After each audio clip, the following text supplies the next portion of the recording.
pain or has high blood pressure, diabetes, or asthma? Do seizures or any other types of illness run in the family? Then this message could be very important to you. Rain International introduces Soul, a new energized drink that revitalizes and detoxifies naturally. Soul offers you the opportunity to feel better and get help with many illnesses that may have overtaken your body. Visit their website at myrainlife.com/God blessings and get all the information you need to let Rain Solution heal your soul. If you want to talk to Soul, call 954-696-8330 and begin your steps to better health. Rain International also has job opportunities that can change your life in 7 different categories. Call today and get a healthy body, a healthy mind, and create a healthy bank account. 954-696-8330. Call today and let's make it rain. You say you need to lose weight for the holidays or just to stay healthy. Nothing seems to be working except frustration. The wait is over.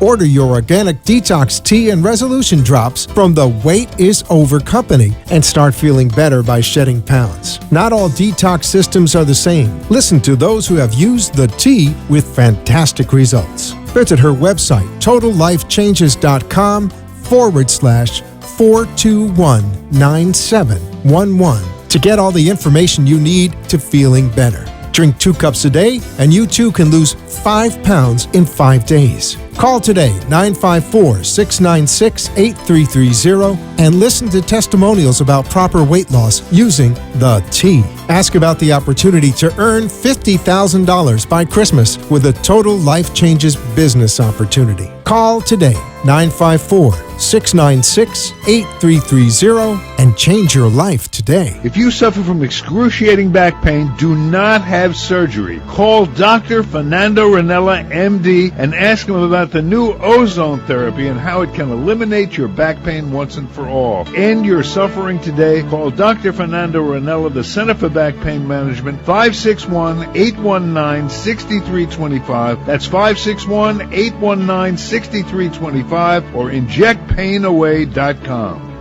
This is Meryl Streep. There's so much in life we can't control. But here's something we can: colorectal cancer. It's the second leading cancer killer in the U.S., but it is almost entirely preventable. Screening finds polyps so they can be removed before they turn into cancer. If you're over 50, get screened for colorectal cancer. Screening saves lives. It could really save your life. For more information, call 1-800-CDC-INFO. A message from the U.S. Department of Health and Human Services. This is Talk 1470. Talk 1470. WNN. The opinions expressed on the following sponsored program are strictly those of the hosts, guests, and callers, and not necessarily those of this station, its staff, management, or sponsors. Welcome to our show.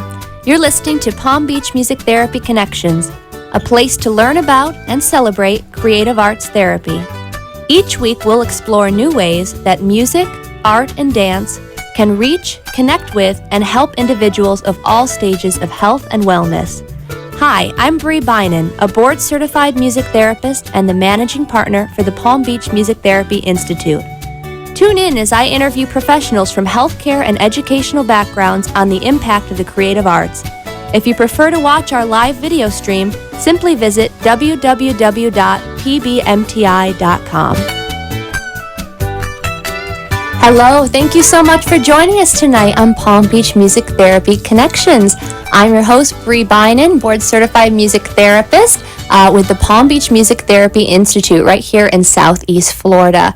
We have a wonderful show for you tonight. The room is filled right now. You can't see it, but you will in a moment, or you will hear us in a moment if you're listening from the radio, with music therapists locally from Trustbridge Health. We have 3 music therapists here with us today that I'm going to introduce you to. And we're going to be talking about kind of a sensitive topic that not a lot of people always want to talk about.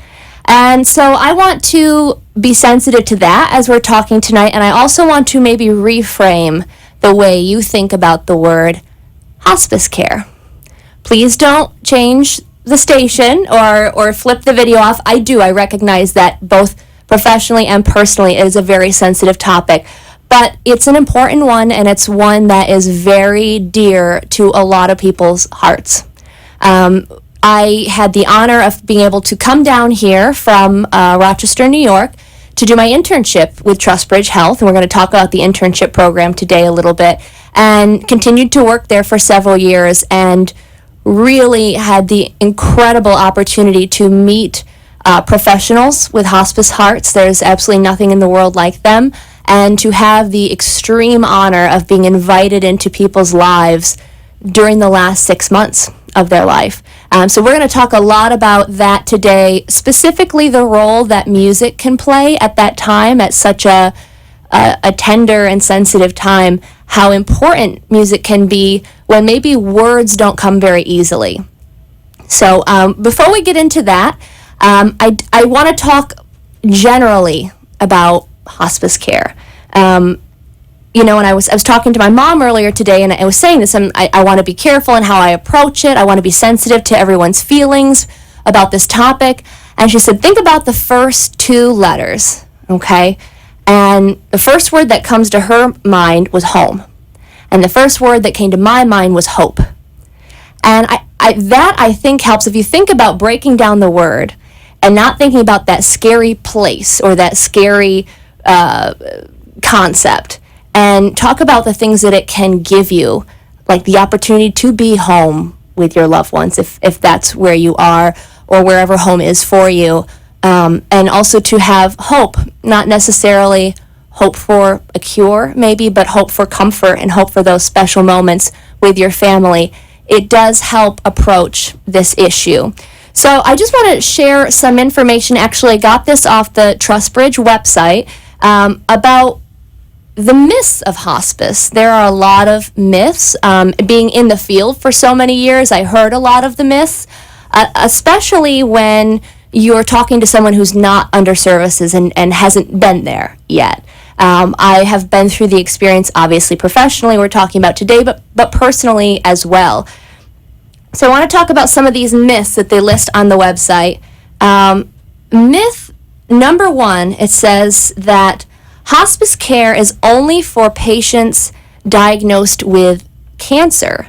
I'm not exactly familiar where that myth came from. I think that's something that predates me, honestly, but it is not the truth. Hospice care is for any patients and their loved ones. The family is such a big part of that with any life-limiting illness. A lot of times we hear, well, they're going to hospice. That's another myth. Hospice is not a place. It's a philosophy of care. So again, like we mentioned earlier, hospice care is able to meet that person's needs by going to wherever they live. That can be in their home, in their family's home, in a skilled nursing facility, assisted living facility, or if they have an acute need, in a hospice unit. But there is options for that. It's not, you've signed up, you need to go to this one place, which I think is really important to understand.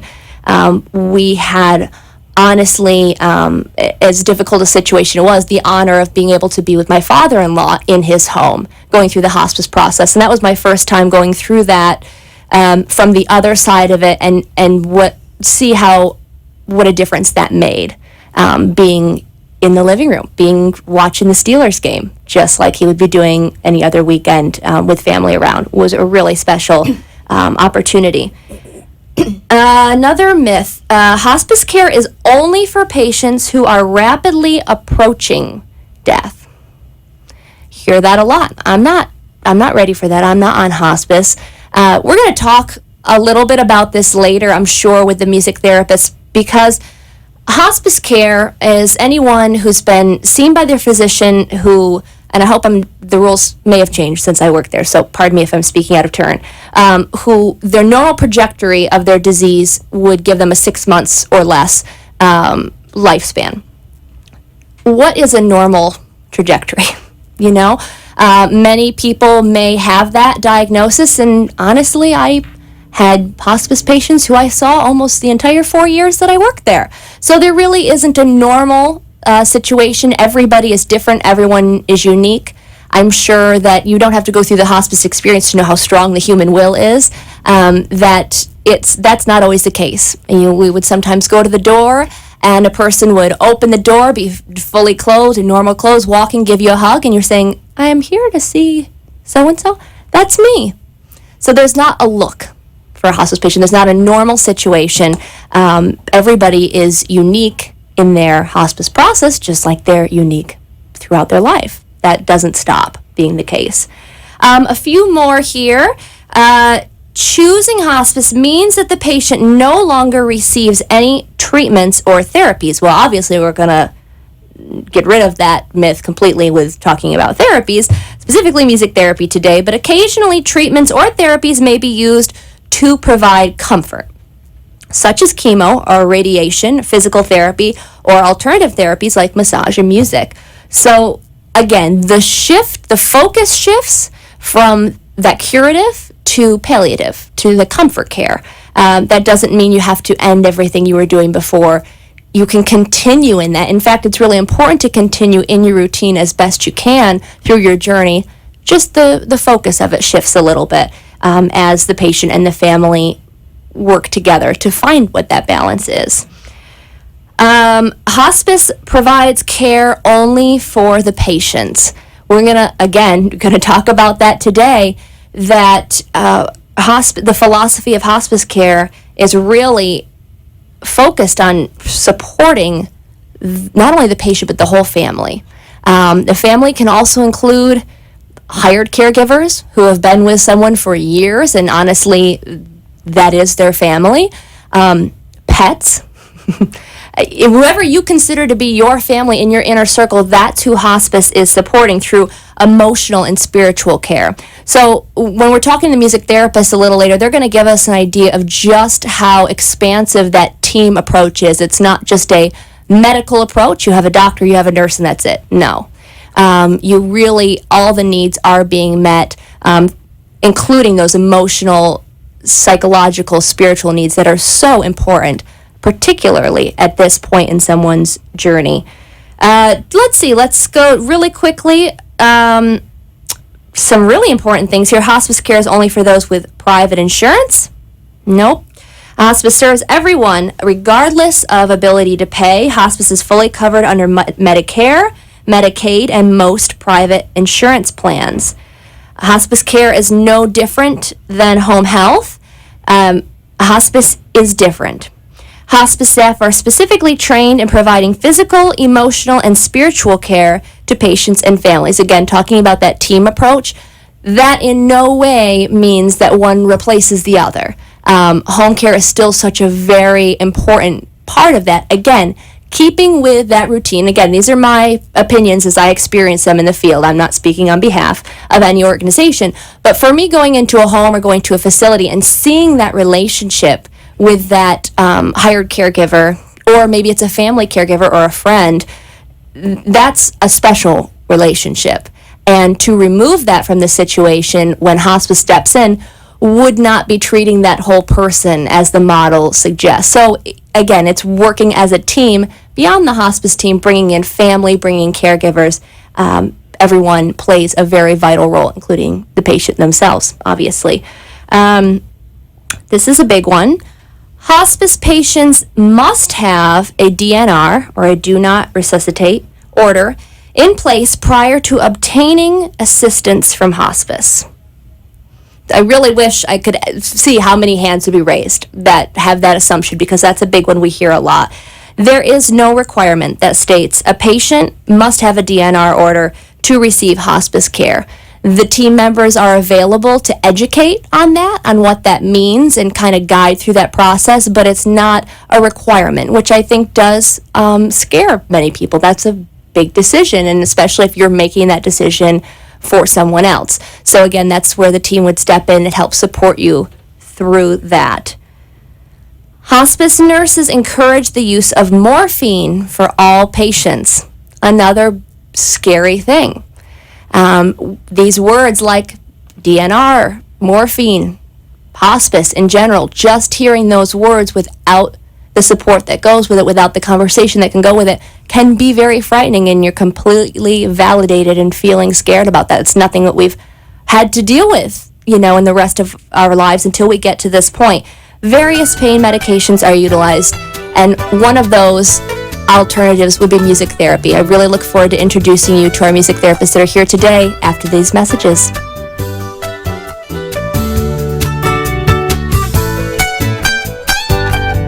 The Palm Beach Music Therapy Institute is a professional music therapy practice serving medical, community, and educational settings throughout Southeast Florida. With our experienced team of 11 board-certified music therapists, we use music and research-based therapeutic interventions to help individuals of all ages and abilities reach their goals and increase their quality of life.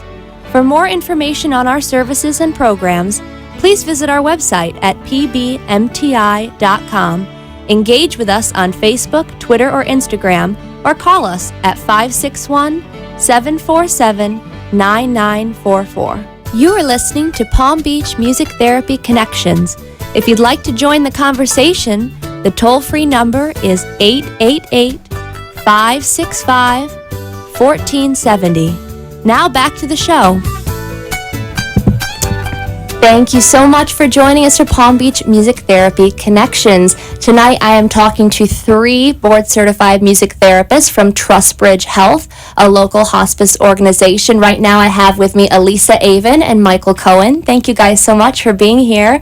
Thank you for having us. Thank you for having us. My pleasure. So we've been talking a little bit in our first quarter of the show about hospice care in general, about some myths, about what that means.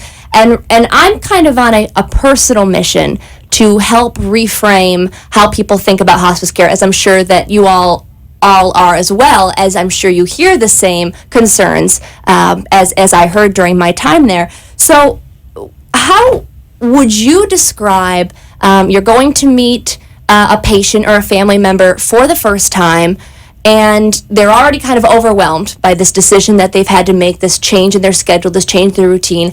How do you describe music therapy to them? How do you have that first conversation? Elisa, do you want to start? Sure.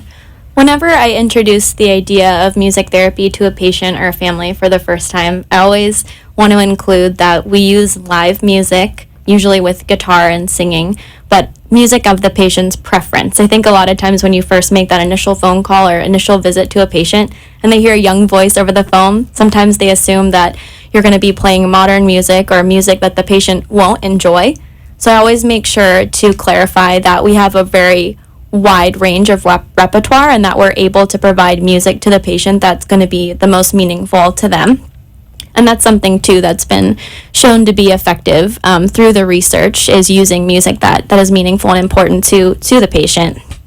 Another thing I like to mention when I'm first calling a patient or a family member is that the nurse made this referral for the music therapy service, which is something that we have implemented at Trustbridge Health.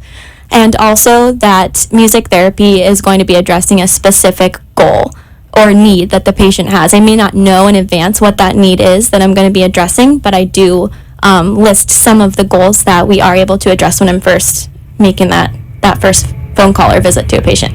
Yeah, I can imagine that being very helpful, just to give that, takes kind of some of the mystery away from it, and this is exactly what I'm going to be playing and what we're going to be helping, because a lot of times I'm sure when you call, they're not familiar with what music therapy is. Exactly. So really giving them expectations for that session. Anything you would add to that? I think when I'm with a patient, to piggyback off of what Elisa said, I think I also educate them that in addition to providing their preferred music, which is effective for addressing any physical symptoms or emotional or in some cases spiritual distress that they or the family may be experiencing, I also tell them a little bit about our training, that we're, in addition to a strong musical foundation, we are trained in counseling skills, the grieving process, and we are here to help them during their journey and facilitate that time of need. Absolutely. Again, just to reiterate, when there's so much is going on and so many changes, to say, hey, we're here to bring some comfort to it. I don't want to add to your busy schedule. How can I help? I think that's awesome. Kind of lends me to my next question. How do you think that music therapy specifically works into the hospice philosophy of care? I think the hospice philosophy of care is really unique in that as you were saying before, it is more of a holistic based model, whereas we're not addressing just the physical needs of the patient. We're also addressing those spiritual needs and psychosocial and emotional needs of the patient as well.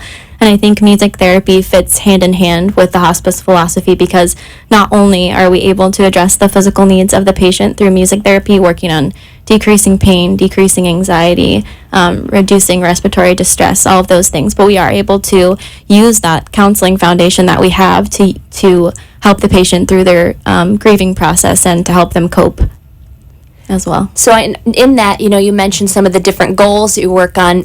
Michael, would you mind expanding on that a little bit? Some of the things that you specifically see, I know there's no typical session, but some of the needs that you observe and how music can help that.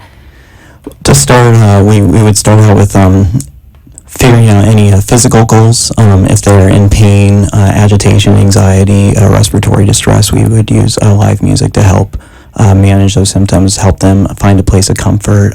Then there's also the emotional, psychosocial goals. If there's any complicated grieving, anticipatory grieving experienced by the patient or family, ineffective coping, history of suicide ideation or attempts, we use music paired with our counseling skills. Sometimes music can open a door for conversations that are difficult to have, and it can really even bring up some emotions and stories that can come out to help facilitate that time.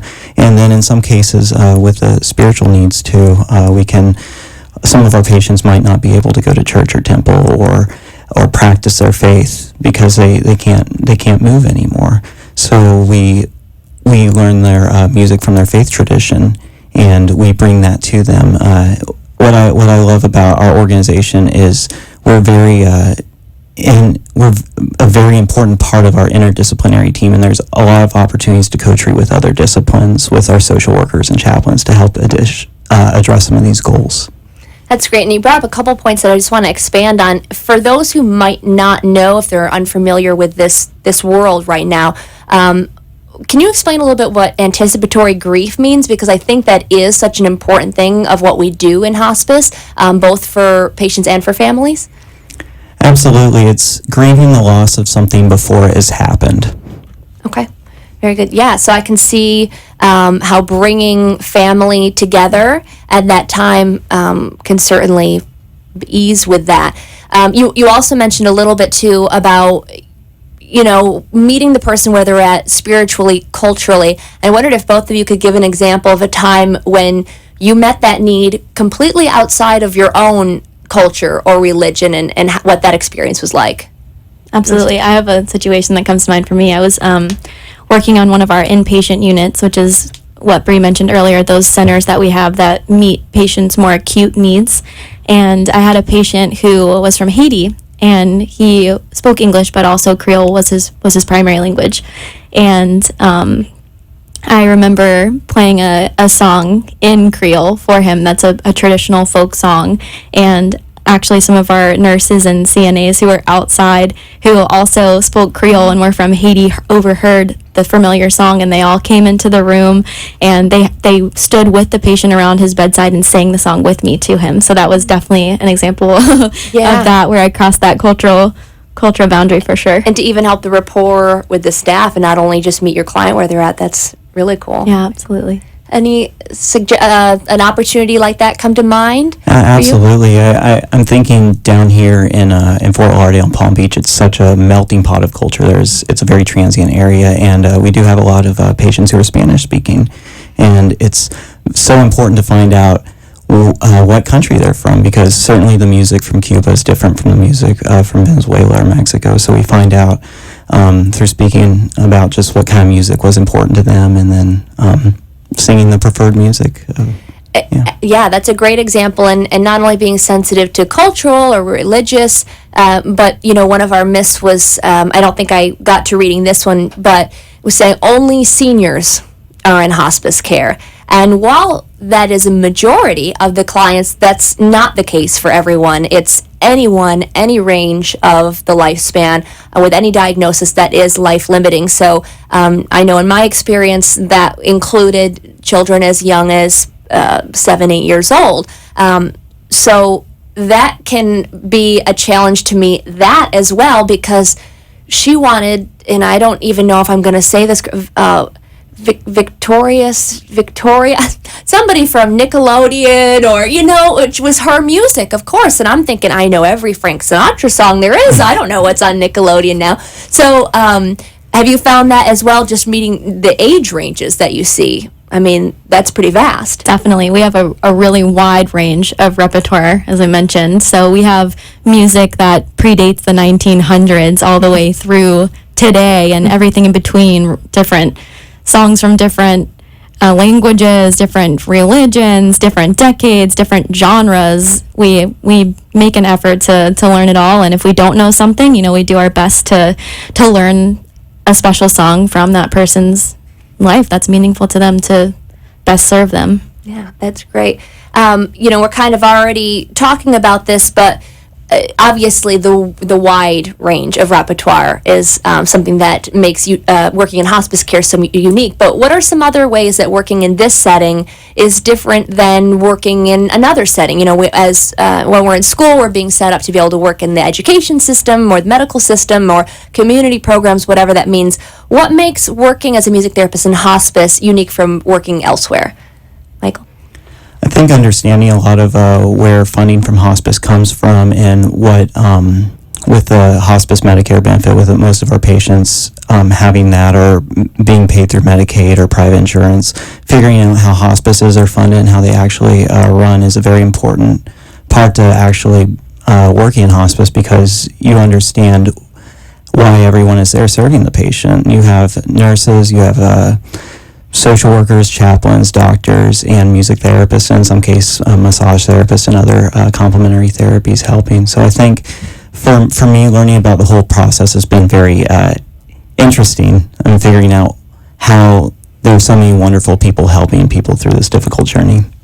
Absolutely. And I'm sorry to cut you off. I was just going to say, Elisa, I know you work in different settings because you work for PBMTI in different settings. Anything ranging from addiction counseling to working night groups specifically for individuals with Alzheimer's who are going through sundowners. So how does this situation differ from that work? Right. I think for me, working in hospice is different than my work in other settings, because in other settings, we're using the music to help rehabilitate or to help skill building. Mm-hmm. For example, in an educational setting, we might be working on teaching an academic skill, or in a addiction recovery setting, we may be using that music to help patients recover or to help learn the skills they need in order to be back into society.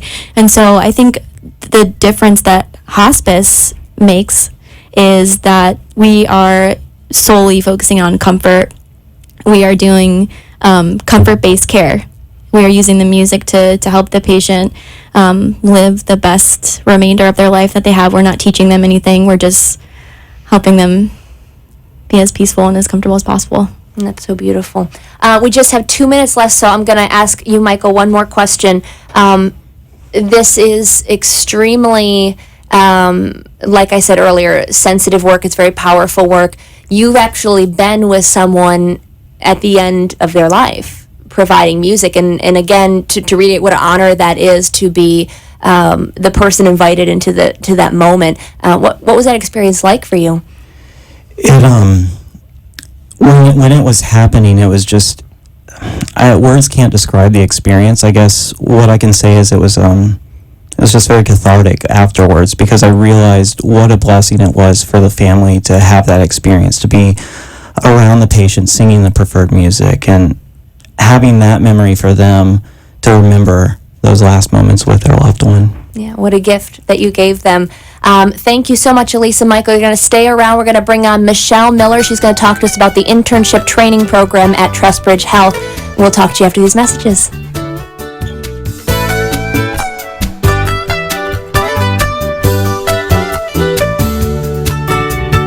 The Palm Beach Music Therapy Institute is a professional music therapy practice serving medical, community, and educational settings throughout Southeast Florida. With our experienced team of 11 board-certified music therapists, we use music and research-based therapeutic interventions to help individuals of all ages and abilities reach their goals and increase their quality of life. For more information on our services and programs, please visit our website at pbmti.com Engage with us on Facebook, Twitter, or Instagram, or call us at 561-747-9944. You are listening to Palm Beach Music Therapy Connections. If you'd like to join the conversation, the toll-free number is 888-565-1470. Now back to the show. Thank you so much for joining us tonight. You are listening and watching Palm Beach Music Therapy Connections. Today we are talking about hospice care, and I have three wonderful guests with me tonight. All three are board-certified music therapists working locally here in Southeast Florida with TrustBridge Health. We just finished speaking with Elisa and Michael about their work in the field. And as I was speaking about in the first few minutes today, this is very close to home for me because this is where I kind of began my music therapy journey, came down, did my internship 7 years ago now, and then went on to work at TrustBridge for a few years. So thankful for that experience for so many reasons, but one of them was really how well prepared I felt to go into the field and be able to meet so many needs based on the internship program at TrustBridge, which really was at the time and still is very renowned for that internship. Elisa also went through that program, and we have with us now Michelle Miller, who is the internship director. Thank you for being with us, Michelle. Thank you for having me. And so Michelle and I worked there in the field together years ago. Life took us different places, and then you came back, and now working in the internship program. So that's wonderful. In your experience, in your new role now, why do you think it's so important for a site like TrustBridge to have an internship program? At TrustBridge, we're so fortunate to have such a large music therapy department. And like Elisa and Michael said earlier, we're really valued as part of the interdisciplinary team. And to be part of an organization that values music therapy so much, it's a gift to be able to give back to our profession, to be able to train music therapy interns and help them realize what they can do as a music therapy professional. So to me, it's really a gift to give back to our profession that we're able to help train them. Yeah, absolutely. And so you kind of already touched on this with obviously being able to have the exposure to so many music therapists. How many music therapists do you have? We have 9 full-time music therapists on staff, plus a couple that are in administrative positions. That's wonderful. Yeah. That's wonderful. So what about the specific program? And it's probably changed since I was there, and I know that you have been able to put your personal touches on it too to make it unique.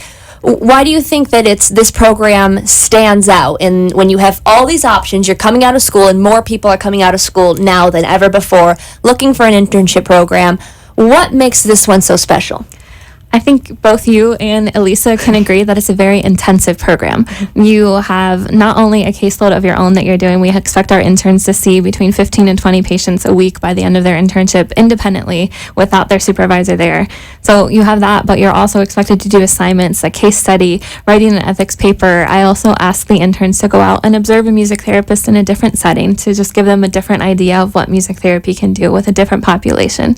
So some of those things are what really set us apart, but the biggest thing, I think, is having so many music therapists be able to learn from. So they're not just learning from me, they're not just learning from one music therapist, they're learning from 8 or 9 different music therapists and really getting different perspectives so they can find their own way and develop their own skills. And I think that it's set up so well that way to kind of help you ease into that schedule while not being overwhelming, but also telling you a little bit what the real world is going to be like and what real world expectations are going to be. Talk a lot about the clinical work and having observation and being able to work with interdisciplinary, but there's schoolwork that's involved in it as well, and that's where you come in a lot of the times, right? So what are some of those special projects, or what does supervision look like with you?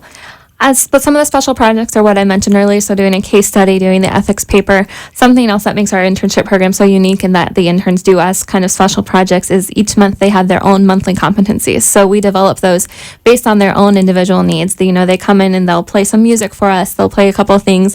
We will evaluate them on what they've done during the past month. So we'll look at their clinical skills, their documentation skills, even their professional skills, because that's huge when you're transitioning from being a student to being a professional. So we look at all of those things, and then we develop goals for them that they're going to accomplish each month that they're here. So they'll all have those goals in addition to the assignments that they have in their monthly curriculum.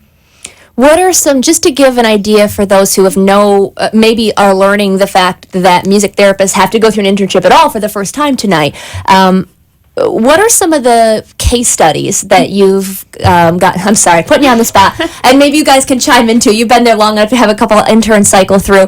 But I thought that was such a neat opportunity to not only be, as an intern, be in the process of writing a case study and feeling accomplished at that point that happened, but also to be able to sit in on those and to see the real intense therapy that's going on at that level as an intern. So I guess this question is for everyone. If something stands out as a really special case study that one of the interns did. I thought of one actually that one of our interns recently did, and I thought it was so neat. He actually had a patient that he was working on with respiratory issues, and this patient would get very short of breath just by carrying on a conversation. For having a conversation, speaking for less than a minute, he would get very short of breath. So our intern really focused on decreasing that respiratory distress and decreasing his anxiety that came along with it. And he used what is called the ISO principle, which you've probably talked about on previous shows, but it really is where you match a patient where they are. So if the patient really is having that shortness of breath, we'll play something that's a little more upbeat, that might be a little more intense, and slowly use the music to bring that down. So what our intern focused on was looking at the patient's heart rate and oxygen level using a pulse oximeter that the patient had in the home. So he would do a pre-session finding of the pulse oximeter and then a post-session finding. And what he discovered through using for this case study is his heart rate would decrease significantly and his oxygen saturation levels would actually increase. And I think one of the biggest differences that he found was that it was below probably in the 85% area, and it went up to 99% during the session, his oxygen saturation rate. So that was one of the most significant ones that I remember recently. Elisa, do you remember any others? That was the one that I was thinking Oh, of. yeah? Sure, yeah, Okay. that definitely stuck out in my mind. Same here, perfect. Whoever that intern was, It was good a job. great case study. Yeah. Should we give a shout out? Do we know? Robert Stewart, he's finishing up his master's degree at Florida State. Awesome. All right. Clearly made an impression on everyone there. That's really incredible. So if there are students listening at home or going to watch this later, what would you be looking for? And again, this can be for everyone. I'll start with you, but what do you look for in an intern when people are applying? What makes someone unique and also perfect for this program? Musical skills are a top for this program. Like Elisa said earlier, we have to have such a vast repertoire, and having that ability to learn music quickly and be able to play it well for our patients is huge. So having excellent musical skills, as well as those counseling and interpersonal skills that you're able to really build that rapport quickly, because in hospice we often don't have a lot of time with our patients. So being able to develop that rapport quickly, so if I can sense that during an interview, it definitely gives them a step up over some of the other interns. For sure. Anything you guys would add to that? Because you, Elisa, you have an intern now. I do. And you've had a few, right? This is my second one. This is your 2nd one. How exciting. Graduating? Graduating 4.5 weeks from now. Wow. Yes. So what has that experience been like for you as kind of a new supervisor? Tell us a little bit about that.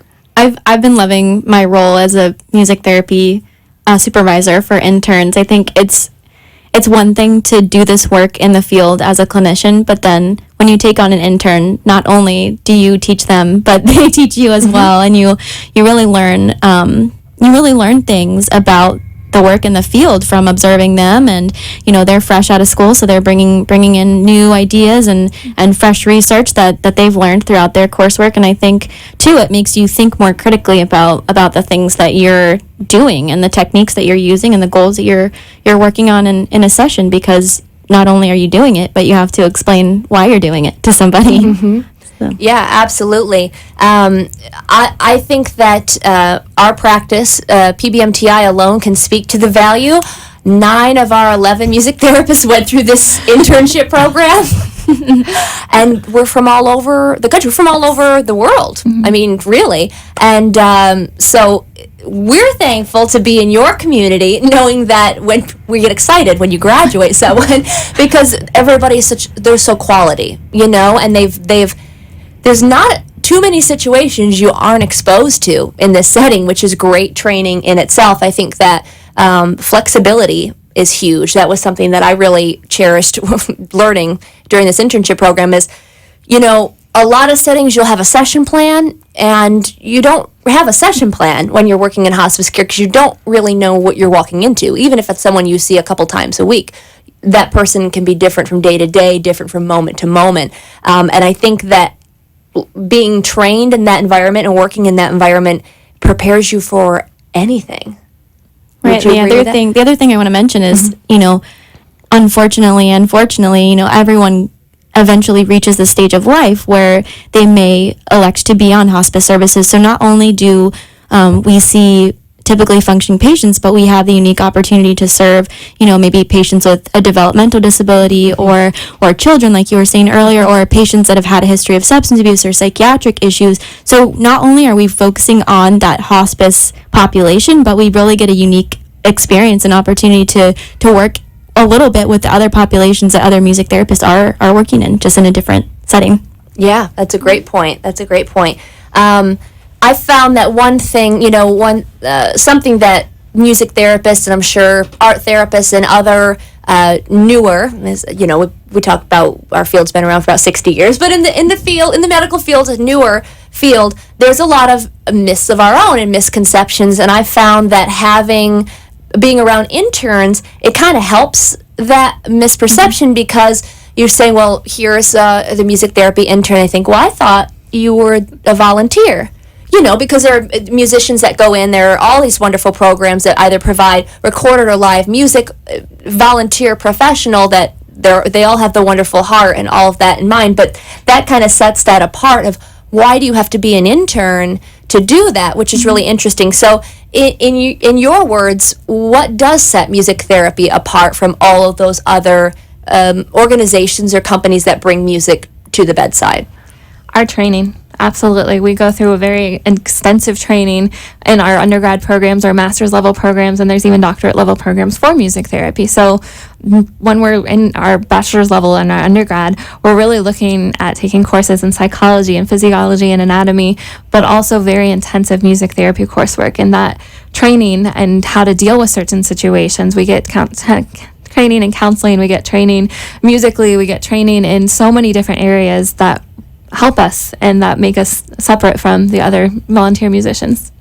I think too there's a lot to be said about the use of music, you know, as a performer or as someone who's using music therapeutically but maybe isn't a music therapist. But I think the main difference between what they might do and what a music therapist might do is that we are addressing a specific need and a specific goal. We're not just playing the music, even though sometimes it may look like that from an outsider's perspective, but we are really constantly observing and assessing the patient's reaction, response to the music, and manipulating the music in a way that we are meeting the need that the patient has in the moment. Yeah, that's a great answer. And, you know, we talked about, obviously, you mentioned the goals that we're addressing, whether it be a physical goal, pain, agitation, respiratory, which I didn't even think about discussing this earlier, but speaking of agitation, that was a study that was going on at Trustbridge when I worked there, and I believe still ongoing to work on that. The study has been completed. They're working on publication right now. Would you mind talking a little bit about that? Sure.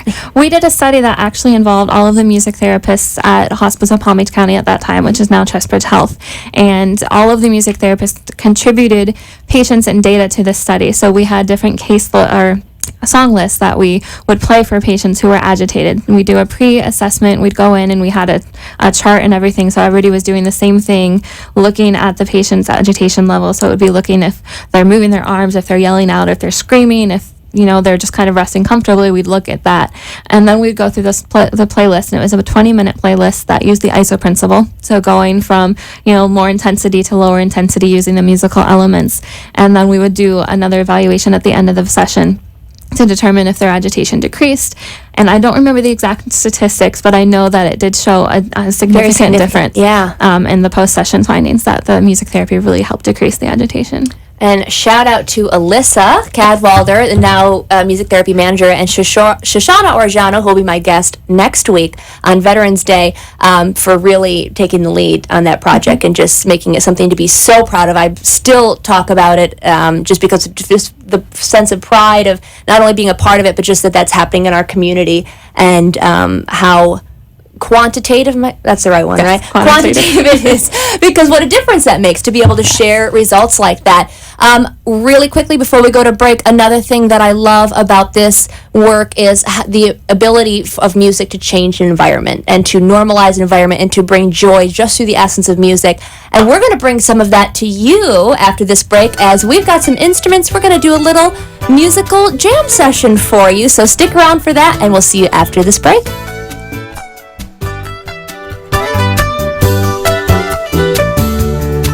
The Palm Beach Music Therapy Institute is a professional music therapy practice serving medical, community, and educational settings throughout Southeast Florida.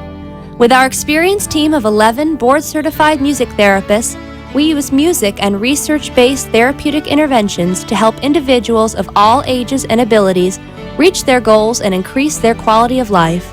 For more information on our services and programs, please visit our website at pbmti.com.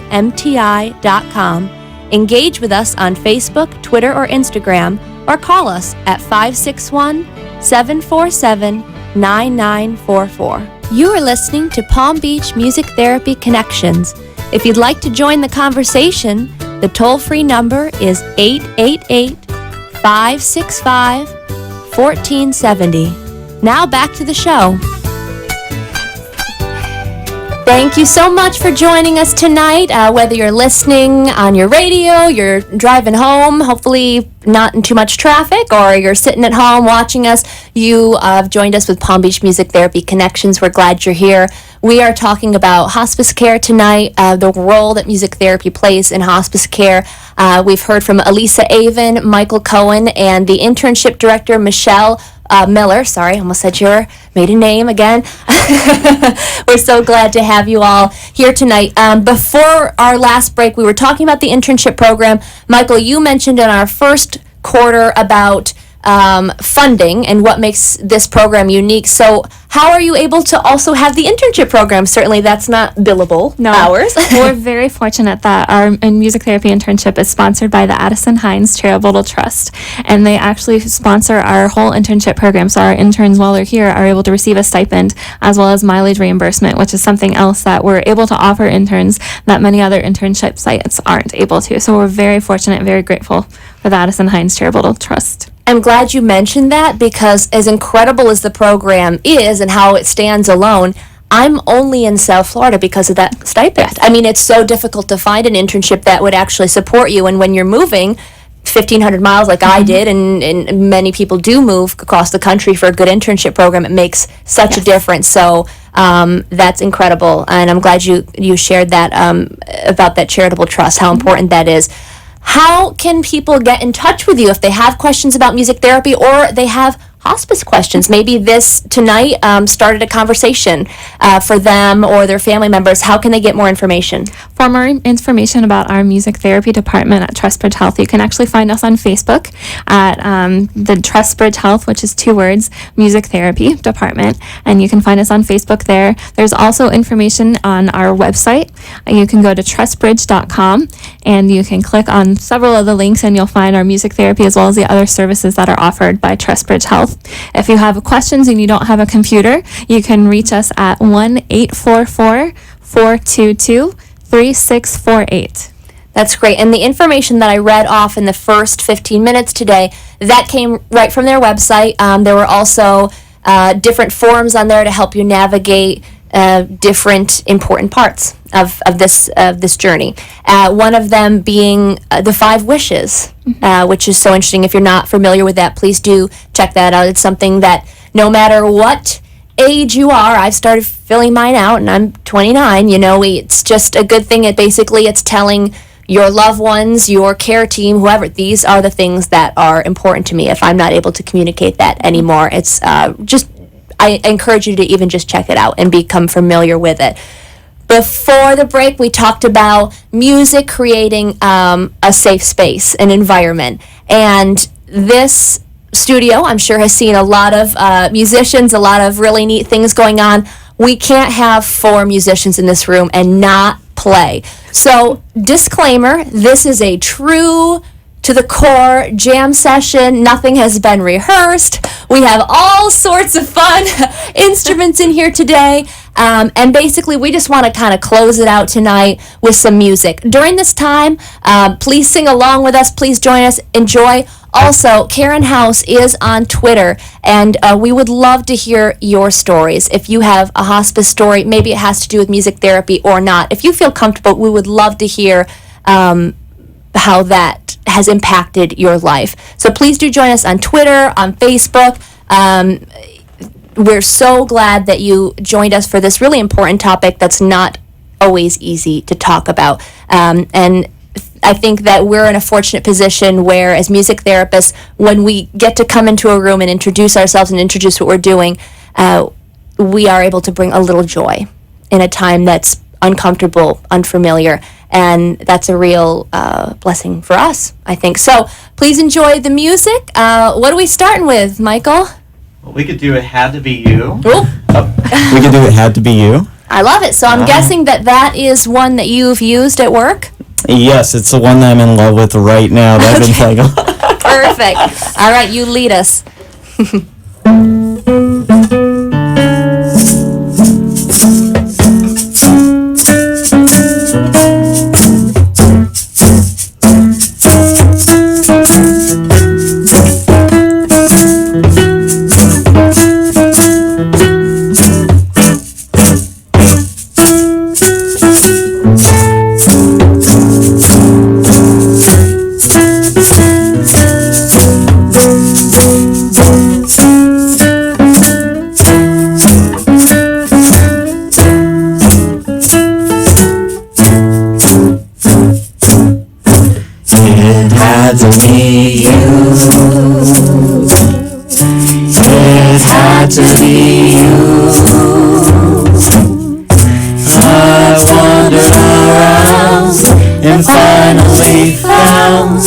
Somebody who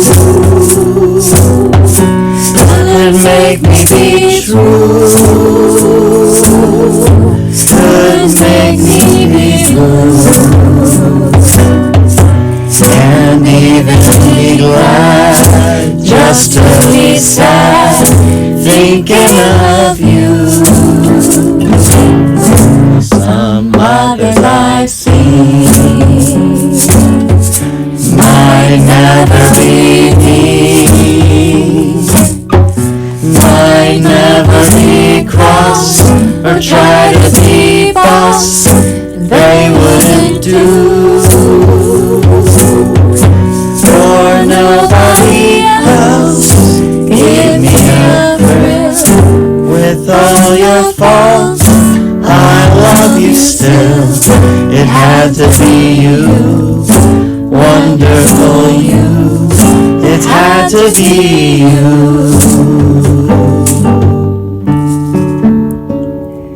Beautiful. So, just to tie it in together, what would be a situation that you would use that song clinically? Well, to open, it's a great song for opening up doors for finding out about loved ones. Who is you? Who would sing that to you? Mm-hmm. Who said it had to be you? And then you can do some reminiscing and some life review for that. Beautiful. I bet you hear some really special stories. Absolutely. From that song, especially being that era. Yes. Yeah. Mm-hmm. Beautiful. Let's do another. All right. We got time. Maybe we could do a Beatles one like Yesterday. Oh, excellent. All right. I'm not a Beatles fan. Come on. None of us are.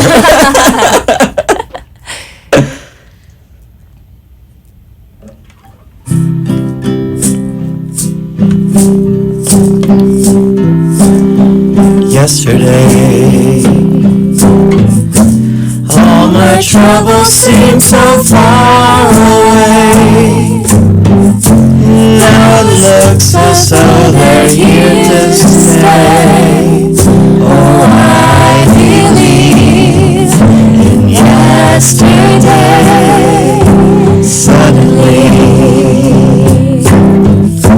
I'm not half the man I used to be. there's a shadow hanging over me.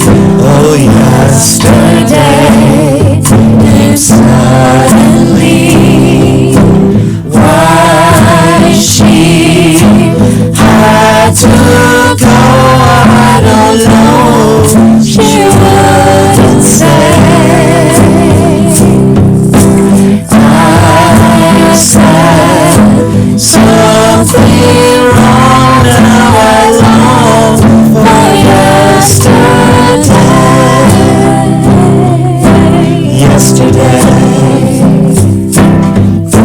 Love was such an easy game to play. Now I need a place to hide away.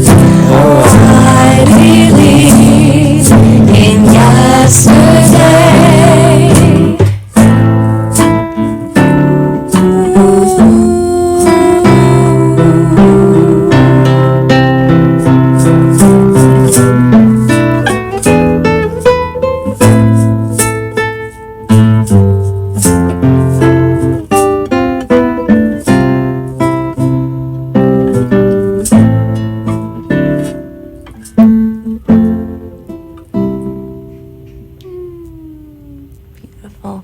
We've got 3 more minutes if you'd like to play another. That sounds great. Well, we can give a couple choices, maybe. That's always something that's really and what nice. would be the clinical implication for control and choice making in this setting? It increases patient and family autonomy. Very nice. Would you like to hear My Girl or Somewhere Over the Rainbow? Ooh. My Girl. I was going to vote that too. Yeah. It's a good jam song. Mm-hmm.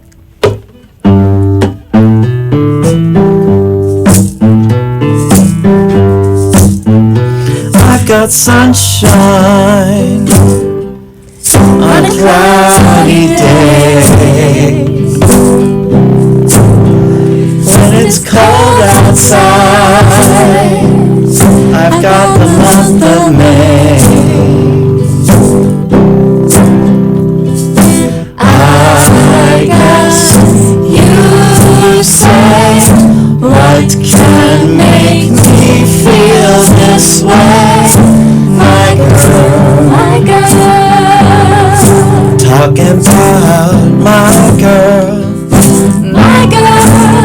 I've got so much honey, the bees envy me. I've got a sweeter song, the birds in the trees.